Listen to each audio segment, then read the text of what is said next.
ঘন্ট বানাবো, কিন্তু কিসের বলুন তো? এমন একটা সবজির অনেকেই খেতে চায় না, বিশেষ করে বাচ্চারা। কিন্তু গ্যারান্টি দিয়ে বলছি, এভাবে যদি ঝাঁকানাকা করে রান্না করে দেবেন তো আঙ্গুল চেটে খাবে। বলেই ফেলি তাহলে, এটা হচ্ছে পেঁপের ঘন্ট।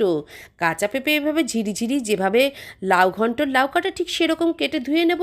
কড়াইতে তেল গরম করে শুকনো লঙ্কা জিরে ফোড়ন দিয়ে পেঁপেগুলোকে দিয়ে নেড়েচেড়ে নরম করবার জন্য ঢাকনা দিয়ে ঢেকে দেবো। একটা পাত্রে হাফ কাপ মতো মুগ ডাল নিয়ে ভালো করে জলে ধুয়ে সেদ্ধ করবার জন্য গ্যাসে বসাবো। সঙ্গে লবণ দিয়ে নিলে সেদ্ধটা কিন্তু তাড়াতাড়ি হয়ে যাবে। কিছু সময় পর একে একে ঢাকনা খুলে দিয়ে দেব নারকেল কোড়া, কাঁচা লঙ্কা, স্বাদমতো লবণ, হলুদ লঙ্কার গুঁড়ো, আদা বাটা, জিরে ধনের গুঁড়ো, সব কিছু ভালো করে নেড়ে চেড়ে নিয়ে আরও কিছু সময়ের অপেক্ষা। এবারে দেব হাফ সেদ্ধ করা মুগ ডাল, পেঁপের সাথে মিশিয়ে নিয়ে নামানোর আগে মিষ্টি, গরম মশলার গুঁড়ো, ঘি দিয়ে নাড়িয়ে চাড়িয়ে নিয়ে গরম গরম পরিবেশন করব। আপনারাও রেঁধে সকলকে খাইয়ে জানাবেন তো আঙুল চেটে খেয়েছে কিনা।